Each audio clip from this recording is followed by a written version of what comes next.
Olá, tudo bem? Eu sou o Douglas Ferreira e esse é o Business Cast da semana. E hoje nós vamos falar sobre diversos assuntos, vamos falar sobre Prefeitura de Teresina, administração municipal, sobre transporte público, sobre ferrovia, sobre uma série de problemas e de soluções que existem para a nossa capital e até para o nosso estado. E para falar sobre isso, nós trouxemos o secretário executivo de planejamento da Prefeitura de Teresina, Augusto Basílio. Engenheiro de formação, mais um gestor, já passou por vários órgãos da Prefeitura Municipal e tem muito a falar aqui para o nosso público. Tudo bom, Augusto? Tudo bom. Como é que estão as coisas? Me conheço de longas datas, trabalhando e já se passaram uns 3 anos, né? E com um perfil diferente. Você sempre foi um jornalista que teve uma visão até questionado pelos poderosos do Piauí, né? Mas isso é importante, você só tem valor quando isso acontece. Olha, outro dia me perguntaram, rapaz, tu agora virou jornalista de oposição? Eu disse, não, quem disse que eu virei jornalista de oposição? Eu sou jornalista.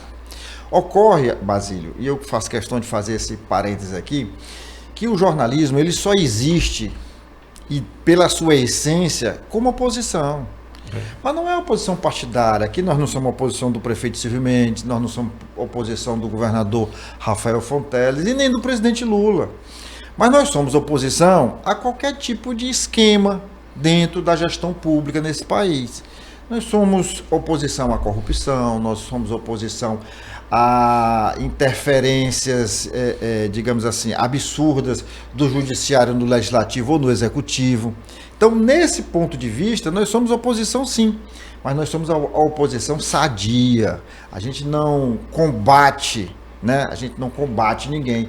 A gente combate as práticas criminosas que, porventura, ocorram em qualquer uma das esferas da administração pública.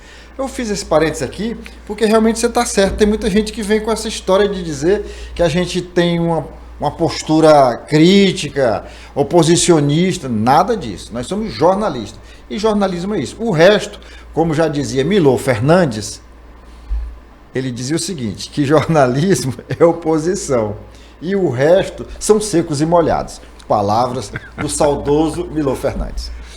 Bom, eu disse que a gente... Eu queria fazer uma observação. Pode sim. Dentro dessa sua fala inicial, eu vi essa semana, até republiquei no meu Facebook, uma posição do Eduardo Bolsonaro. Sim. Que está sendo, vamos dizer assim, condenado pelo Superior Tribunal aí, o STF, né? Porque a tua fala é legal, porque ele não está sendo julgado, ele está sendo condenado. Condenado, exatamente. Já existe uma condenação prévia. Ele disse assim, para mim, que estou sendo condenado, é extremamente interessante, porque enquanto um tribunal solta bandidos da área do tráfico, eu estou sendo condenado. E ele está coberto de razão. A gente está vendo isso aí todos os dias e não é de hoje. Não é de hoje, exatamente. Bom, eu queria que você... Para começar, você hoje está na gestão do prefeito Silvio Mendes. Vocês, quando eu digo o grupo que está no poder hoje, recebeu uma prefeitura, eu diria, com uma série de problemas, um festival de problemas, né? E como é que está hoje? Já se passaram aí, estamos no 11º mês da gestão. Qual é a avaliação que você faz desse... Vamos falar desse primeiro ano. O prefeito Silvio Mendes teve muita consciência, isso doeu muito no íntimo dele, prefeito Silvio Mendes, por conta da responsabilidade que ele tem com nossa capital. A prova disso foi que ele saiu de uma vida tranquila, com a família, com os amigos, né, para voltar a ser gestor de Teresina. E ele encontrou uma prefeitura extremamente esfacelada, financeiramente e até administrativa também. Ele reduziu a prefeitura. Enxugou o número de secretarias. E agora ele já vislumbra um nível de receita extremamente favorável a desenvolver projetos. Nós estamos exatamente nessa área de projetos para a nossa cidade. E a preocupação nossa é os grandes projetos estruturantes e projetos pontualizados, como o Jaime Lerner, como eu costumava dizer, a acupuntura urbana. São projetos que são pontualizados dentro da malha urbana, mas que tem uma repercussão muito grande. Jaime Lerner, só um parênteses. Jaime Lerner, para quem não lembra, foi um grande gestor público, prefeito de Curitiba, que projetou a cidade porque a visão dele era uma visão de futuro, né? Exatamente. Então, veja bem, um dos exemplos que eu costumo apresentar, e ele, Silvio, tem um carinho especial, é o Polo Cerâmico, lá do Puti Velho. Eu tenho fotografias do que era antes e tenho, evidentemente, depois de construído, né? O que é que a gente viu ali? Foi uma ação da prefeitura com pouco investimento na época. Eu me lembro que eu levei o projeto do Polo Cerâmico para ele. Nesse dia ele estava despachando, estava recebendo os secretários lá no Palácio Verde, que a gente chama, que é o Parque da Cidade, onde Sim. hoje é a Secretaria do Meio Ambiente, né? E ele viu, na hora que ele viu, mas Augusto, você tem esse projeto? Tenho, é feito pela arquiteta Daniele Bezerra. Pois vá falar com a Raimundinha e sábado eu vou lá. Aí foi lá, conversou com os artesãos e prometeu fazer. E foi feito. E fez, né? E lá, veja bem, o que é que eu acho importante no projeto do Polo Cerâmico? Eu conheci o que era antes, conheci a casa de cada um deles, conhecia os que tinham carros também, carros antigos, velhos, e conheci depois do Polo feito. O padrão da casa melhorou. Houve uma prosperidade. E isso é que é importante para o poder público. É você levar esse tipo de ação que você transforme aquela realidade. E eu tenho plena convicção que nós transformamos. Aquele sorriso da Raimundinha lá do Polo Cerâmico, aquele é um sorriso de felicidade. Que é uma baluarte da uma baluarte lá, entendeu? Ela, juntamente com a gente lá do planejamento, da Carmen, Daniele, ela ajudou a transformar tudo aquilo. E o que é que a gente percebe? Que o poder público, ele é obrigado, ele tem um compromisso com esse tipo de ação, que é que o Jaime Lerner fala. Você pontualizou, você fez uma acupuntura urbana lá no Puti Velho e levou aquela melhoria para a região. No Puti Velho, nós temos lá um projeto de criar uma área de eventos. Por quê? Porque a Praça do Puti Velho já foi uma praça mais livre para a gente fazer. Hoje está arborizada, né? Arborizada, fizeram uma quadra coberta. Tem uma série de que impediu. Eu falei aqui, arborizada até parece que é ruim. Não, ela está arborizada, ficou bonito, ela só não serve mais para eventos. Para eventos, é só isso. Exatamente. Por isso, dentro dessa visão, nós estamos vendo uma área na região do Puti Velho. Até fiz contato com o proprietário da área para a gente ver como é que pode levar para o prefeito a negociação. E a gente vai fazer uma área de eventos no Puti Velho. Para quê? Para ter shows, para ter concurso de quadrilha junina. É bom frisar. É bom frisar. Porque depois algumas pessoas podem confundir com outro tipo de quadrilha, né? E isso é ruim, entendeu? Aí veja bem, existe uma série de projetos que nós estamos trabalhando. Na área central, nós estamos vendo ali na Praça Rio Branco fazer algumas alterações pontualizadas, com o objetivo exatamente de motivar as pessoas a frequentarem mais a Praça Rio Branco, como hoje já ocorre na Praça Saraiva, né? Como forma de revitalização, não só da praça, mas do centro comercial como um todo, exatamente. Então, são ações dessa natureza que a gente está levando para Teresina, evidentemente, com a batuta do... Aliás, a Praça Pedro II já foi muito movimentada no passado, né? Mas agora vai ter uma coisa importante. Nós estamos discutindo lá com um grande empreendedor, que é a construção de um shopping privado. Vai ser ali onde foi a antiga casa Lojas Renner, ali no centro, né? Sim. E, por exemplo, não fica na praça, mas fica colada à praça. Mas quase, né? Eles conseguiram um terreno que vai ter uma ligação Vai haver, né? Entre a praça e o shopping. Vai ficar quase um T, né? Um T, ela vai ali de uma rua a outra e agora vai ter uma transversal. Isso, né? Exatamente. Você tem uma visão clara do que está sendo projetado para lá. E também o Hotel Teresina. Hotel Teresina. Que vai ser revitalizado exatamente para atrair as pessoas. Gente, quando eu lembro desse hotel, eu lembro de um grande amigo do meu pai, que era o proprietário de lá, né? Que o Valmor, né? Era. O grande Valmor, falecido já. E meu pai tinha um carinho por ele e ele também tinha um carinho muito grande pelo meu pai. E, coincidentemente, inúmeras vezes eu levei o meu pai. Meu pai tipo, eu preciso dar um abraço no Volmar. Eu ia, ele atendia, já não estava mais aqui no centro, atendia lá no outro hotel da BR, né? Que hoje é até do Franli. Do Franli, exatamente. Mas assim, eu lembrei agora de uma figura que eu aprendi a admirar, porque ele era um grande empreendedor. Tinha táxi. De taxista, de taxista, né? Ele tinha ali no canto da Praça Pedro II, né? Os táxis dele eram tudo padronizado e tal. Então, veja bem, o centro, vagarosamente, nós estamos fazendo uma série de intervenções que vai melhorar o centro. Nós vamos revitalizar, já tem apartamentos projetados, com empreendimentos privados. Apartamentos residenciais. A Caixa Econômica está em parceria com esses empreendedores. Apartamento de 40, 50 metros quadrados, exatamente para atender um padrão que mora no centro. Nós estamos preocupados com os funcionários públicos que trabalham no centro. Nós estamos preocupados também com os comerciários. Agora, Basílio, tem uma coisa que eu acho que contribuiu significativamente para a situação que o centro se encontra hoje e que talvez precise se pensar disso com urgência. Foi a saída de muitas empresas públicas para outras regiões, ou bairros, Zona Leste, saiu do centro. Então a pessoa, eu não estou falando digamos assim, de descentralização, não. São instituições que funcionavam no centro, hoje estão no Jockey. Certo. De fato, essa alteração que você está pontualizando, ela ocorreu.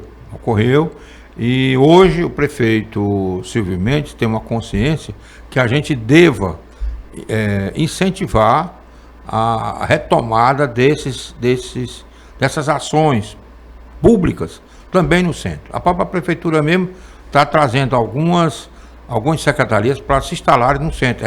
Instalar no centro. Por aí, o caminho é esse, viu? Nós temos prédios que funcionaram órgãos federais que a gente está negociando com o objetivo de dinamizar o centro com esses órgãos que a prefeitura tem colocando no centro novamente. Mas tem um outro problema também, Basílio, que é fundamental. Eu acho que talvez seja até o maior de todos, a questão da segurança. Segurança no centro de Teresina. De dia e de noite. Correto. Você vê todo dia aí que você abre os programas de rádio, que é um meio que é mais fácil a população se comunicar direto. A maioria tem a reclamação da segurança. Lojas assaltadas, pessoas pedestres que circulam pelo centro. Tivemos até um caso emblemático nessa semana, que foi a morte de uma pessoa em situação de rua, que até agora para mim não ficou claro. Essa pessoa foi desovada ali na Maranhão, ou na Miguel Rosa, Maranhão, né? Maranhão. Ou ela morreu ali ou foi só desovada? Até agora não ficou muito claro. Também acho, né? Eu vi notícias sobre esse ocorrido e realmente é triste a gente ver isso. Teresina tinha um cenário que a gente não via esse tipo de violência. Eu acho que tem que haver um trabalho, principalmente da segurança pública, com o objetivo da gente, todos nós, tanto a prefeitura como o governo do estado, levar uma tranquilidade à população de Teresina. E já que a gente está pontuando os problemas que levaram o centro da cidade, o centro comercial a esse esvaziamento, e você já apresenta algumas soluções, não podemos deixar de tocar. Você já foi da S-Trans, né? Fui também. Né? Então, assim, a gente não pode deixar de tocar nessa questão do transporte público. Então, o que foi que aconteceu com o transporte público de Teresina? Essa pergunta eu já fiz para algumas pessoas aqui, inclusive alguns gestores da atualidade, mas você tem mais conhecimento. Correto. Veja bem, a gente pode estar imaginando que só Teresina sofreu com a questão da pandemia. né?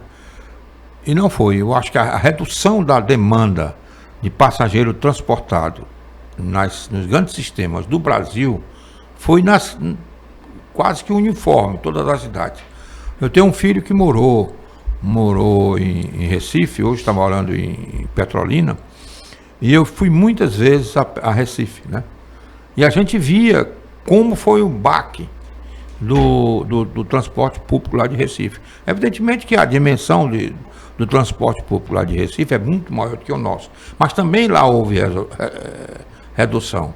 A gente eu via nos programas de televisão de manhã, as pessoas reclamando dos horários, da demanda, e o que é que a gente percebe? Que foi uma questão a nível nacional. Eu acho que o país passou, naquele momento, por conta da pandemia, para uma situação ruim. O que é que nós precisamos? É que tenha uma preocupação também do governo federal. O governo federal, juntamente com os estados, com as prefeituras, tem a obrigação de voltar, dinamizar o transporte público. Com que objetivo? Da gente mexer com a economia. Por exemplo, se você pode depois até fazer algum tipo de reportagem no Grande Disseu. Você vê a dimensão que é o Disseu hoje. Eu hoje tenho uma vivência muito grande no Disseu. Eu moro aqui na Zona Leste, mas, por exemplo, eu faço hidroginástica no Disseu. Uhum. A minha mulher faz academia, é no Disseu. A gente tem uma relação muito grande. E eu venho acompanhando já há bastante tempo. O Disseu comercialmente explodiu. Eu acho que hoje, se não for a segunda, é a terceira cidade, vamos dizer assim, em termos de dinamismo, de receita. Representa uma terceira cidade. Representaria uma terceira cidade. Porque é Parnaíba, com mais de 100 mil habitantes, aí as outras caem para na faixa de 50, 60 mil. E o Disseu tem 70 mil votos, né? Imagine habitantes, né? Claro. Eu não esqueço nunca, Douglas, quando foi na eleição do professor Wal Ferraz, em 1985. A gente trabalhou na campanha, eu, Edson Mello e outros, e a preocupação maior do PFL naquela época era exatamente o Disseu. Por quê?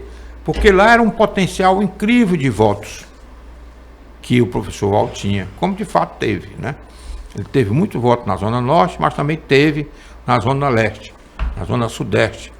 E por conta disso, ele representa hoje um dinamismo econômico muito grande. O professor sempre tinha essa visão. Eu me lembro que tinha alguns assessores que reclamavam da quantidade de gente que vinha do Maranhão para cá, usar a estrutura médica. O sistema de saúde. O professor dizia assim, não, eles têm que, se não tem lá, vem para cá. E eles deixam a contribuição dele para o nosso. Não é à toa que a gente tem uma rede aí de pousadas, né? De clínicas, de restaurantes e tudo que vive em função desse turismo de saúde que a gente chama.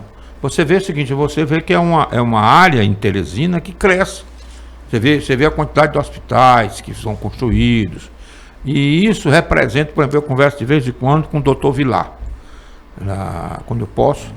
É uma conversa muito boa. O Hospital de Olhos. Né? De Olhos. Ele tem uma vivência muito boa disso, porque ele viaja muito. Ele viaja com a Raquel, a esposa dele.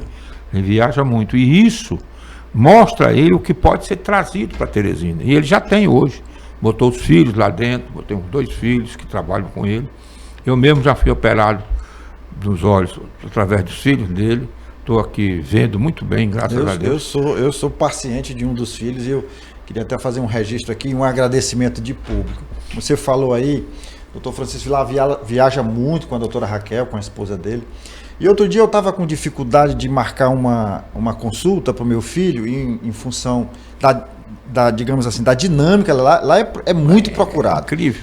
E aí eu estava com uma dificuldade de marcar, o meu filho amanheceu com o olho vermelho, quase inchado, e eu entrei em desespero, minha mulher também, e não conseguia marcar. Aí eu liguei para a doutora Raquel. Aí, doutora, desculpa lhe incomodar, mas eu tô... Aí citei o caso para ela, disse, Douglas, eu tô no Chile, mas faça o seguinte, tira uma foto e mande para mim. o doutor Francisco Vilar prescreveu a medicação. Lá no Chile. Lá no Chile. O menino tomou de manhã e no dia seguinte já estava bonzinho. Então pronto. Aqui fica o nosso agradecimento. E tantos outros pedidos que a gente já fez. A doutora Raquel e o doutor Francisco Vilar, muito grato, viu? Gratidão. Eu também tenho uma gratidão muito grande por eles. A atenção que eles me dão lá, a Raquel, o Vilar, os dois filhos que estão lá direto assumindo o hospital, né? E isso é que é importante a gente ver. O dinamismo de um empreendimento na área da saúde. E você vê lá, quando eu vou lá fazer algum tipo de consulta ou levar alguém, você vê a quantidade de gente que está lá dentro, está se consultando. E a gente que é daqui percebe, quando começou já era um prédio, mas uma coisa acanhada. Hoje é uma mega estrutura, né? Sem contar que tem outras unidades na capital e no interior. Né? Exato. E ali tem um dedo da Raquel. Ela que administra. Ela é incrivelmente importante ali dentro do empreendimento, juntamente com o Vilar, para que a gente torne essa área da saúde, que é importante para Teresina, como uma referência regional que é. E se você me permite, eu queria fazer uma sugestão aqui. Eu, inclusive, dei essa sugestão para um vereador já há bastante tempo, mas não foi levado a cabo. O nosso polo de saúde, que é gigante, né? E representa a quantidade de empregos que tem ali, não dá nem para mensurar assim. Tem que fazer um estudo, né, aprofundado.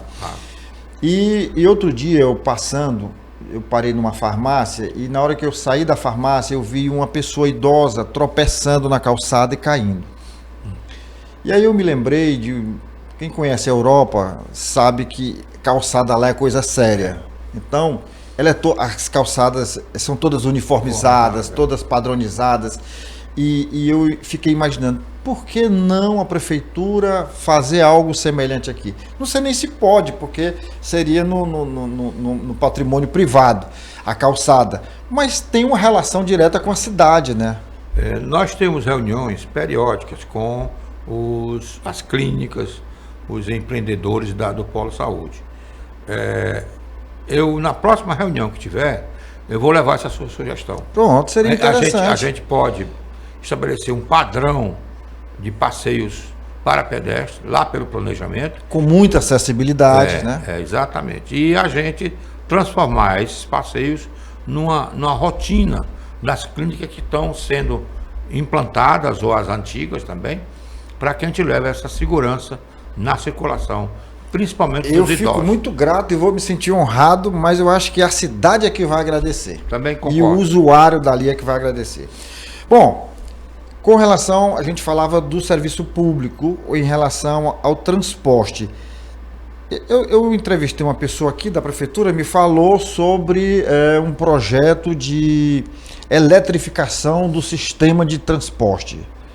Foi feita uma consulta. Eu pergunto isso porque eu imagino que um ônibus elétrico seja muito mais econômico do que a combustão. E que isso, de alguma forma, refletiria na tarifa e que o brasileiro e o piauiense quer menor preço, né? Claro, claro. Qual é a minha visão de técnico? A minha visão de técnico. Eu não estou falando aqui como subsecretário de planejamento. Qualquer alteração na forma de mobilidade do nosso sistema de transporte, ele tem que passar por uma análise mais aprofundada. Em que sentido? De se colocar o ônibus, analisar a viabilidade da operação daquele ônibus, na questão do reabastecimento, e que ele tenha de fato viabilidade para o sistema.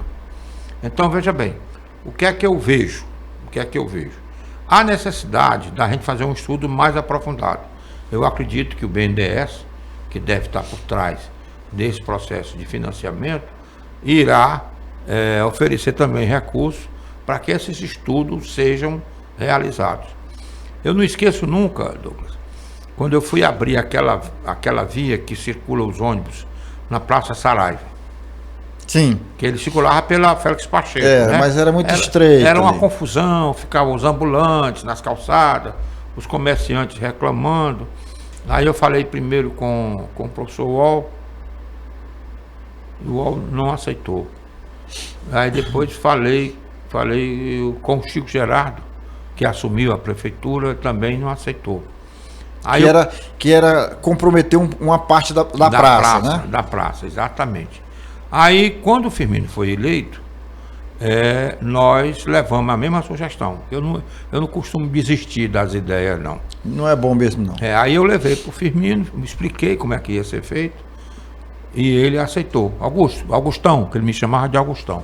Augustão, e quanto é que custa isso aí? É uns 150 mil na época, né? Aí pode fazer. Aí a gente licitou direitinho, a firma ganhou, e a gente foi fazendo aquele trecho. Nós mexemos em 4 árvores. Eu me lembro, para não criar nenhuma confusão, eu fui para lá juntamente com o pessoal da empresa e da prefeitura, 3 horas da manhã. Para quê? Para tirar essas árvores. E não ter nenhuma Se deixasse o dia amanhecer, dava confusão. Não ter confusão com ninguém, com a opinião pública e tal. Eu me lembro que tinha um comerciante lá de perto da Praça Saraiva que acompanhava o desenrolar da obra, né? Aí um dia eu estava lá caminhando, acompanhando a obra, aí ele chegou, bateu no meu ombro e disse: você é danado. Você tirou as árvores que ninguém nem notou. Eu tirei o quê? Uma macaúba, uma acácia, árvores que não tinham uma função nenhuma, né? E plantamos 20 árvores novas. Em compensação, né? Em compensação. Bom, só para encerrar essa questão. Pronto, concluí. Em relação. O que foi que eu fiz? Antes de fazer a mudança, de fazer a obra e fazer a mudança, eu fiz uma pesquisa lá na Barão de Gurgueia. O ônibus passava, anotava o número do ônibus, o ônibus entrava, circulava lá pela Félix Pacheco, voltava, passava pelo mesmo lugar na Barão de Gurgueia. Aí anotava novamente o tempo que ele gastou. Aí depois do sistema implantado lá com a via... Diminuiu. Teve um ganho de 10 minutos em cada viagem. É muita coisa. Mas para encerrar agora essa questão do transporte coletivo, eu queria te fazer uma pergunta assim. O que foi que aconteceu com o Integra? Foi só a pandemia? Acredito que não. Porque é um sistema que ao redor do mundo funciona. Correto. Por que não funcionou aqui? Eu acho que merece uma análise, concordo com você. O Integra, a concepção do Integra, ela é muito boa, foi muito correta, né? Eu não sei porque carga d'água não deu certo. Toda a definição da malha viária, do sistema de Teresina, nos corredores principais, eu participei da definição dos locais onde iam botar os pontos de embarque e desembarque. E depois... terminou não dando certo. Então merece uma análise. Eu acho que está sendo feito um trabalho aí por um consultor até piauiense que mora em São Paulo, com o objetivo de avaliar por que é que não teve o êxito que a gente imaginou.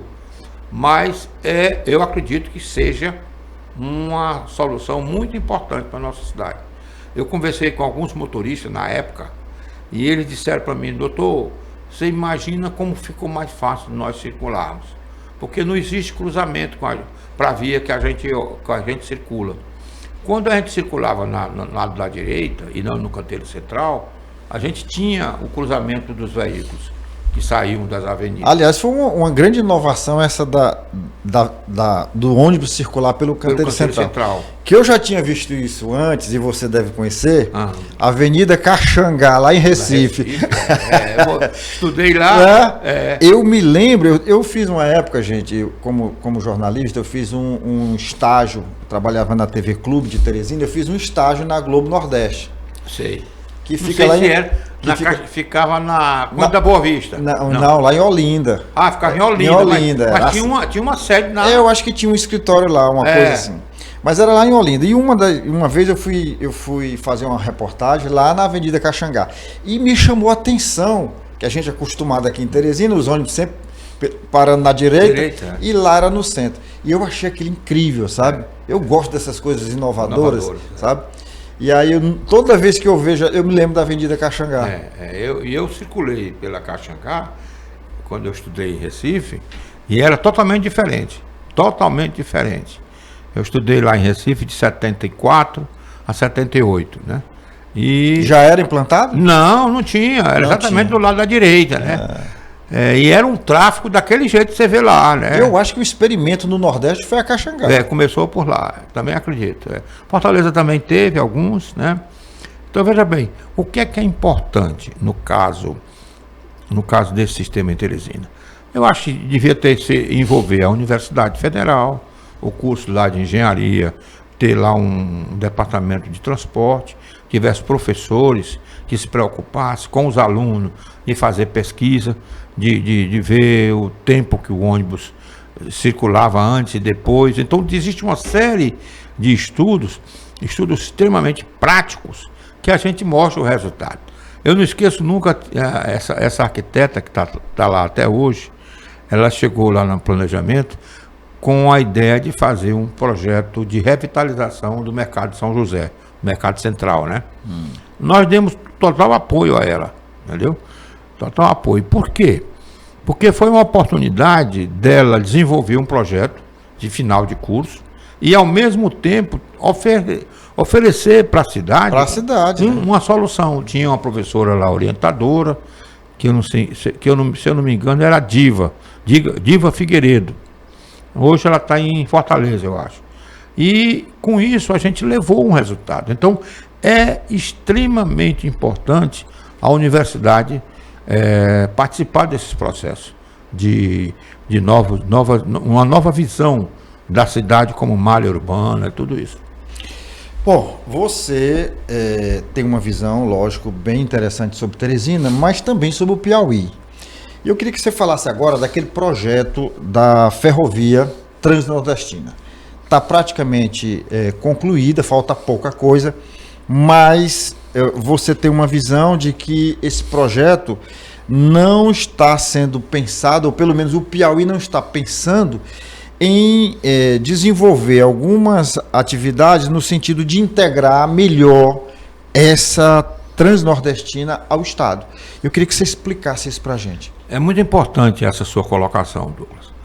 Porque o que é que a gente vê? Eu participei, desde do governo do Wilson Martins, de discussões, debates sobre a transnordestina.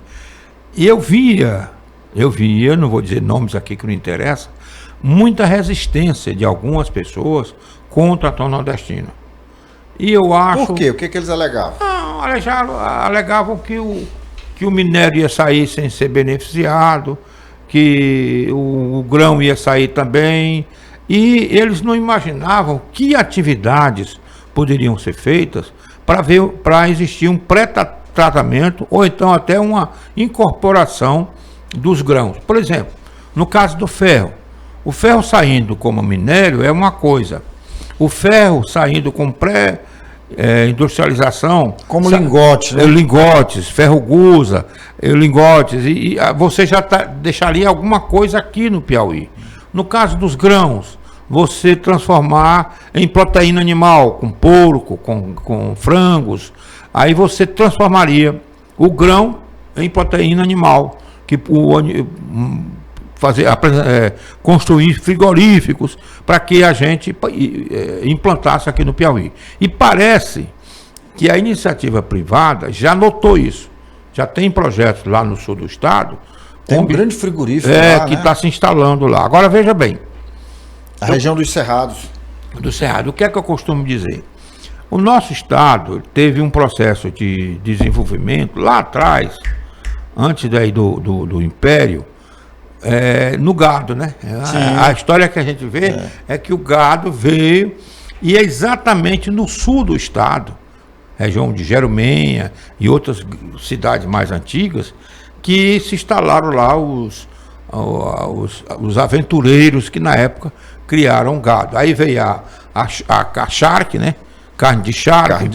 No norte do Piauí também teve, que Parnaíba se transformou num grande centro exportador. E agora o que é que nós estamos vendo? Nós estamos vendo os gaúchos, os paranaenses, chegarem no sul do estado e implantando todo um processo de desenvolvimento que a gente não via no Piauí. O Piauí do início do século passado era um totalmente diferente do de hoje. E a gente acha que hoje está melhor do que antes. Em algumas coisas sim, mas não em tudo. E eu lembrei aqui de uma pessoa que você conheceu, que foi a saudosa Gendu Moraes. Você conheceu, minha amiga, né? vixe Maria, conversei muito com ela. Dona Jandu foi casada com José Ferreira. José Ferreira não, é um outro nome. Lá de Parnaíba. Parnaíba, E ela me contou, era muito bonita, ela me disse que assim que casou, né, ela ficou impactada, conheceu a Europa com ele. Eu digo, e a senhora foi fazer o que lá na Europa? Ela disse, você não acredita. Fomos comprar 2 navios. Olha só do que a gente está falando. Ainda hoje a gente luta por um porto aqui no Piauí, e no início do século passado, empreendedores do nosso litoral, da planície litorânea, iam à Europa comprar navios. Né? Vamos imaginar que esse porto seja real, esse porto que se fala aí, que ele aconteça daqui a, sei lá, 10, 15, 20 anos. Né? Quem é que vai operar lá? Será que vai ter algum piauiense com um navio para atracar nesse porto? Dificilmente. Dificilmente. É uma situação muito, muito diferente. Por exemplo, eu estudei em Fortaleza. Eu estudei em Fortaleza 72, 73. Estudei no Colégio Cearense. Aí o que é que a gente via naquela época? Já via a preocupação do Ceará no processo de desenvolvimento. Coisa que a gente não via aqui. Aqui estava iniciando. Com quem? Com Alberto Silva. Alberto Silva foi que trouxe uma perspectiva de desenvolvimento com o Estado. O grande Y das rodovias no Estado, para chegar até o sul do Piauí. E a gente precisa voltar. Isso ainda em 1972. 2002, exatamente. A gente precisa. Quando a gente fala essas coisas, é preciso, porque ele teve dois momentos de Alberto Silva no poder. Exato. Teve em 72 e teve em 86. Eu tenho no caso 87, que a eleição foi 86, né? Aí o que é que ocorre? A gente precisa voltar a ter uma visão dessa de desenvolvimento. Como eu vinha falando aqui, Pernambuco a gente vê, eu viajei muito de carro até Recife, né? Saía daqui de manhã, dormia em Custódia e no dia seguinte chegava até Recife. O que é que a gente vê? A gente vê distrito industrial ao longo do estado de Pernambuco. A gente vê uma série de atividades econômicas que transformam o Pernambuco. E outra coisa, o pessoal reclama, o Piauí é comprido. Mas Pernambuco também é um estado comprido. E aí, só um espigão. O que a gente percebe? Que não há uma preocupação com o processo de desenvolvimento. Eu vou falar aqui do meu jeito aqui. Eu tinha uma esperança no atual governo muito grande pela origem do governador. O governador estudou no colégio Dom Barreto. Eu tinha uma admiração muito grande pelo Marcílio, conversava muito com ele. Marcílio, saudoso professor Marcílio. Angel. E, por exemplo, eu me lembro quando eu ia lá no Dom Barreto, Douglas, que a secretária avisava que eu estava fora para falar com ele dava um jeito de tirar quem estava dentro para mim poder entrar. Porque ele gostava da minha conversa, da forma de eu abordar os problemas, geralmente apresentando soluções com o objetivo de achar um processo melhor. Por exemplo, eu conversei com ele sobre o embarque e o desembarque dos alunos ali. Aquela ideia do vidro que ele botou lá no Dom Barreto. Aquilo ali foi uma discussão que eu tive com ele. Traga mais segurança, bote um vidro, porque qualquer coisa o pessoal de dentro está vendo o que é que está ocorrendo lá fora. E foi muito importante, criou lá todo um espaço. Então veja bem, o Piauí precisa ter uma visão nova de desenvolvimento. Não adianta só falar, tem que levar o desenvolvimento do Estado.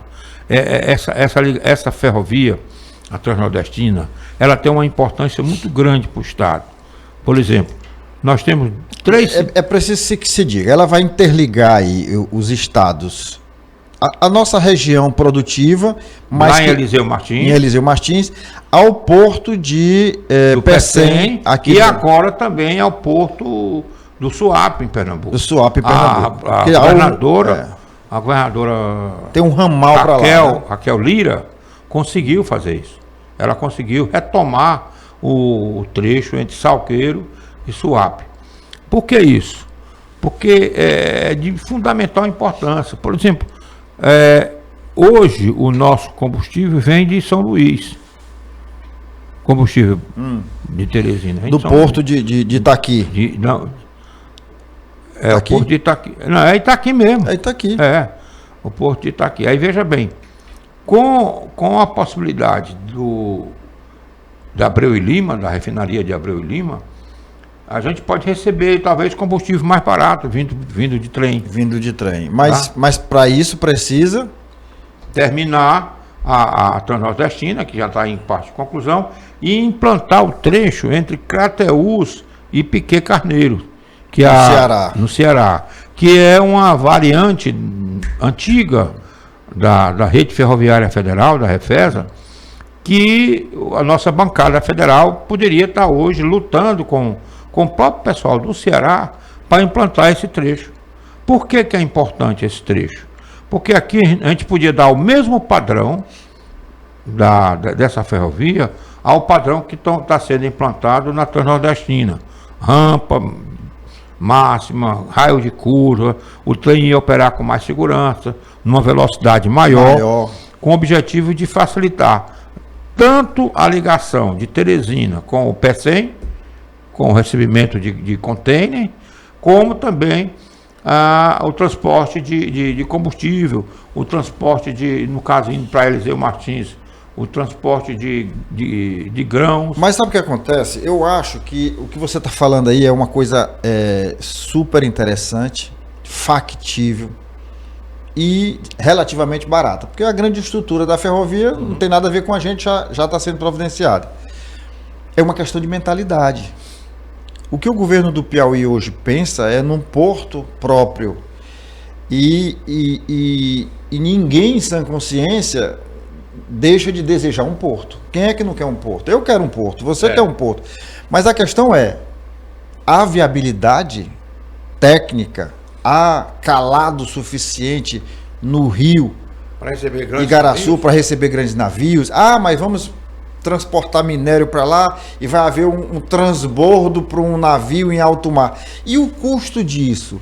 Vai haver competitividade, nós tendo um megaporto de Itaqui no estado do Maranhão e outro megaporto no estado do Ceará, é um do lado do outro, nós estamos no meio brincando de um porto. Para que esse porto? Eu digo para que assim, vai ter competitividade e existe a viabilidade, até porque o que está sendo apresentado até o momento, eu tive lá mês passado, no final do mês passado, gravei até um vídeo. O que está sendo feito lá, você deve saber muito mais do que eu, não é porto, ali seria em tese um entreposto pesqueiro, que está sendo vendido como porto. Essa observação que você está falando, do entreposto pesqueiro, eu acho a viabilidade mais lógica. Se o governo quisesse dinamizar o setor pesqueiro da região do Piauí e transformar toda uma infraestrutura lá em Luiz Correia para beneficiar o peixe, o pescado, e daí o camarão, né? E daí exportar, eu não vejo dificuldade nenhuma. Eu acho que seria o caminho. Com navios menores, evidentemente, né, que poderiam aportar nesse porto e trazer um processo de desenvolvimento. Olha, o próprio governo, eu fui pesquisar isso no site do governo. O governo dizia inicialmente que o calado naquela área variava entre 5 na maré baixa e 7 na maré alta. Agora ele já está falando em 9. Tudo bem, ele pode ter dragado e chegou a 9. Não estou dizendo que está mentindo. Mas ainda assim, qualquer navio de porte médio precisa de 11,5 metros de calado. Itaqui trabalha com até 23 metros e o porto de Pecém no Ceará com 15. Quem é que vem atracar aqui? Que atratividade terá? Então é isso, ninguém é contra porto. Quem dera que o Piauí já tivesse um porto há muito tempo. E quem dera que fosse possível agora, né? Douglas, você vê o seguinte, Quem era o maior visionário do Piauí? Alberto Silva. Ele falava em Porto? Não. Eu não vi. Eu conversava muito com ele. Ele gostava. Apesar de que ele chegou a construir um mole ali, o mole. Que se não tivesse construído naquela época, hoje não construiria. Não construía mais. Por quê? Porque as leis ambientais não permitiriam mais. Eu me lembro quando eu ia aniversário lá na casa do Marcos Silva, que era muito amigo. Filho do Dr. Alberto Silva? Do Dr. Alberto Silva. Na hora que eu entrava na casa do Marcos, ele mostrava, papai está lá perto daquela mangueira ali. Vai para lá, que ele gosta de conversar contigo. Aí pense numa conversa sadia, ele explicando as coisas, quando ele saiu de Itajubá, que era a escola que ele se formou, aí foi para Refesa. Eu até costumo dizer, a dona Florisa foi uma baluarte, sabia?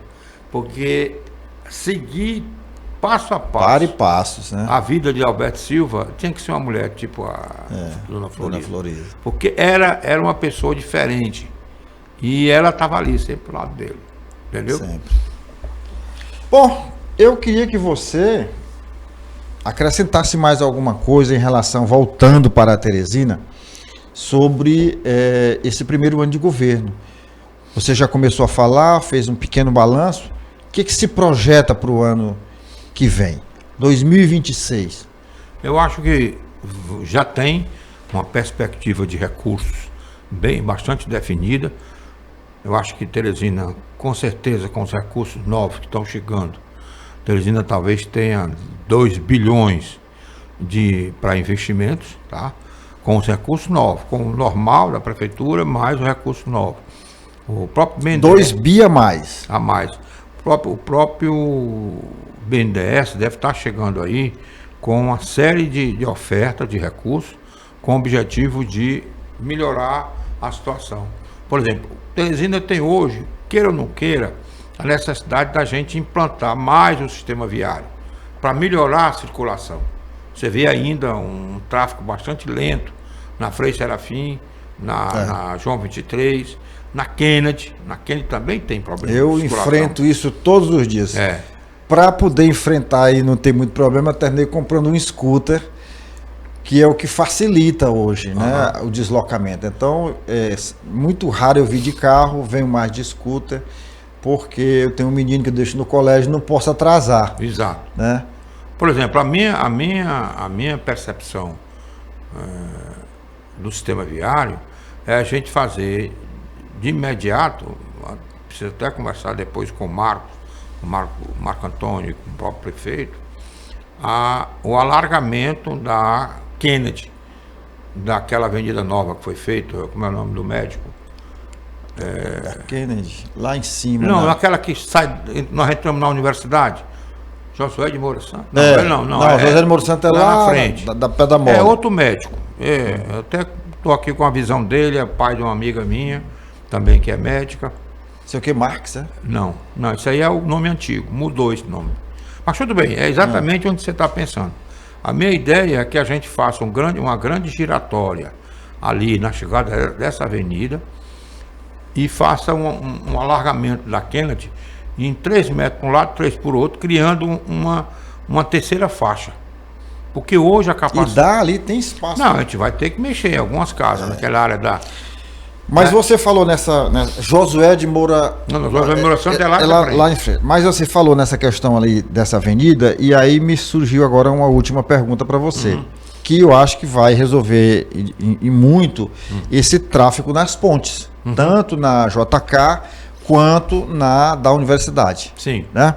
Que é a ponte lá do Buenos Aires. No caso é a ponte da água mineral. Da água mineral. Com a universidade. Com a universidade. Pronto, foi feito um processo de licitação, deve estar chegando aí finalizando, né? E tem recurso. Ficou algum recurso, que era recurso conveniado. Tá? Não podia gastar rubrica própria, né? Rubrica própria. Então, acho que ficou sendo aplicado na Caixa Econômica e eu acho que com esse dinheiro vai dar vai quase que terminar a ponte, né? Eu até conversei já com o Marco para a gente começar a preparar a desapropriação que vai existir, principalmente do lado da água mineral.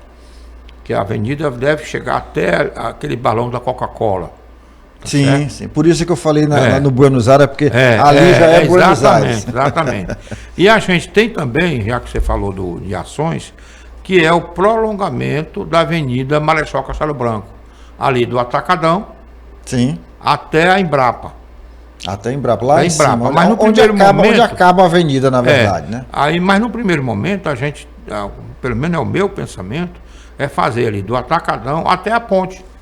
Porque aí a gente já faz. E ali vai ser, eu queria que você, qual é o pensamento, qual é a estratégia, qual é o projeto, porque eles são ruas estreitas, vai haver desapropriação, como vai é? ter desapropriação. A né? gente vai mexer em alguns imóveis das pessoas. Eu cuidei disso na época na Ponte Estaiada, mexi mais ou menos em 130 imóveis ali no Morro da Esperança, né? Sim. Eu não gosto de Morro da chamar. Não é do Urubu, é da Esperança. Eu não gosto de chamar Morro da Esperança. Mas né? Incrível, o povo lá é Morro do Urubu, gosta. Mas eu gosto de chamar Morro da Esperança, né? Mas na nossa época era Morro do Urubu. Era. Eu morei ali no Marquês, na Vila Operária, no Marquês, e a gente ia para o Rio. Não, eu vou ali passar pelo Morro do Urubu para tomar um banho no Poti. Era, exatamente. Então ali nós mexemos nas casas para abrir os acessos, conheci muita gente, fiquei amigo. Eu me lembro que na época tinha famílias lá que eu via a precariedade delas e eu levava cesta de alimento, eu mesmo comprava no supermercado, levava porque eu sentia a dificuldade. Então eles tinham lá uma atenção muito grande comigo e isso facilitou o processo de negociação, da gente abrir E o bom ali na ponte que vai ligar a universidade à água mineral é que só vai haver desapropriação do lado da água mineral. Né? Do outro lado está livre. Praticamente né? não tem problema. Nada. Coisa que não aconteceu na Ponte Estaiada. Nós tivemos que mexer também mais ou menos 25 imóveis do lado do Jockey, né? Daquela parte, né? Então veja bem, Teresina tem um dinamismo que pouca gente não imagina, né? Você vê a construção civil crescendo em nossa cidade, você vê a quantidade de negócios. Por exemplo, Douglas, sim. Eu digo a Avenida Dom Severino. Eu me lembro da Dom Severino antes da Ponte Estaiada. E veja agora a quantidade de negócios que apareceram. É isso que eu costumo falar, que o gestor público tem que se preocupar.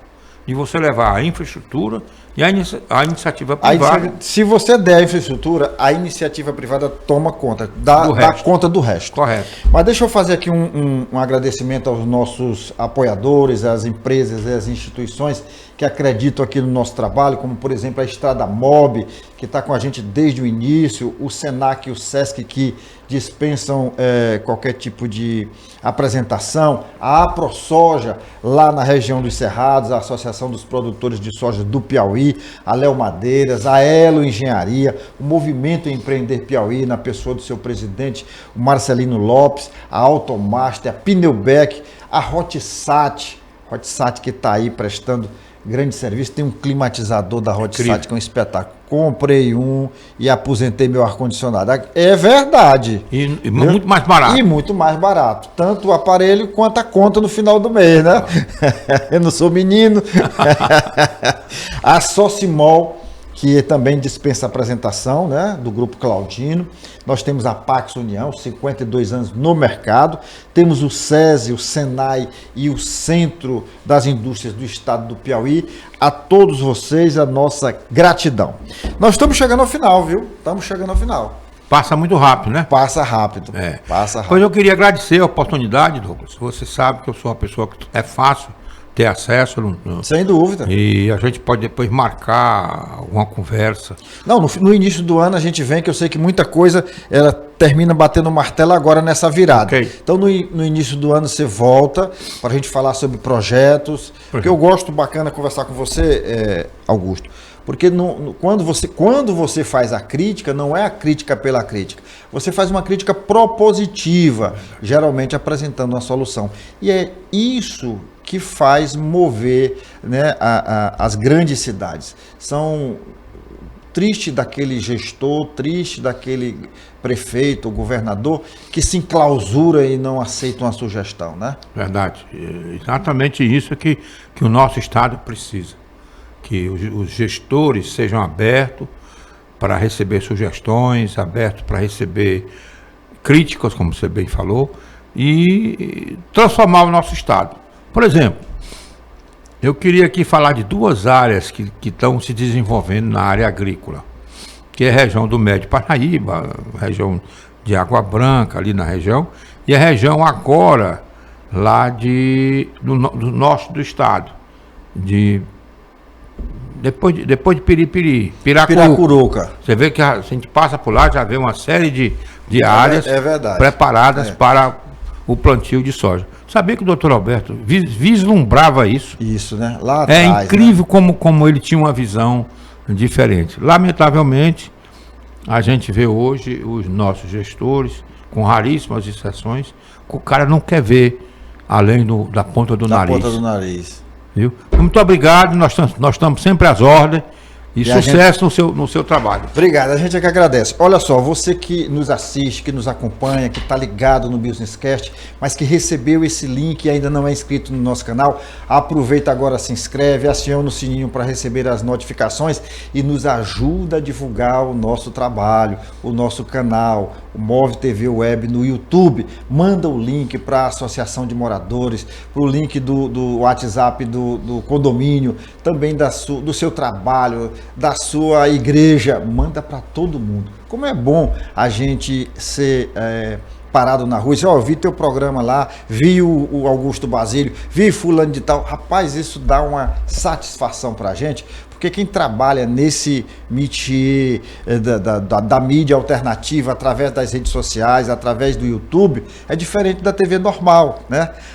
A diferença é que quando a pessoa para assistir, ela quer assistir. Na TV normal, às vezes você assiste por assistir, às vezes nem... Tá almoçando, liga ali e tal. Aqui não, a pessoa se interessa e acerta, bota o link lá e assiste, tá bom? Muito obrigado, até a próxima semana. Valeu, Augusto. Muito obrigado.